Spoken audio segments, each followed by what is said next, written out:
En physique, lorsque l'on vous donne une formule, elle peut servir à calculer plusieurs choses. Encore faut-il savoir la transformer, cette formule. Je vous propose de vous expliquer la méthode du triangle. Alors dans ce triangle, tout d'abord, il faut bien repérer qu'il y a deux étages. Un premier ici qui symbolise la fraction, une division. Donc ici, le trait qui se trouve là. Ici, les pointillés séparent deux parties qui en fait sont multipliées l'une avec l'autre.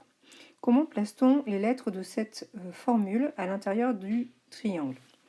Eh bien, le D est nécessairement en haut, puisqu'ici il est au numérateur. Le T est nécessairement en bas, puisqu'il est au dénominateur. Et la lettre qui manque, c'est le V. Aussi, à partir de ce triangle, on peut vérifier que D, c'est le produit de V par T. Ici, on a une multiplication.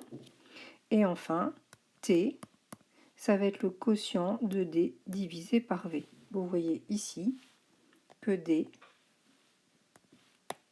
est divisé par V. À votre tour maintenant. Alors voici deux propositions d'équations. À vous de retrouver, avec la méthode par exemple du triangle, de retrouver les deux lettres entourées en jaune. Mettez sur pause et vérifiez ensuite.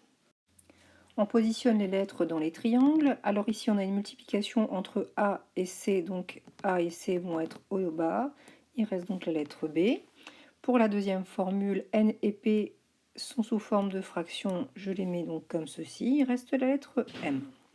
Maintenant, ce que je cherche, ce sont deux lettres particulières. La lettre C ici, la lettre P.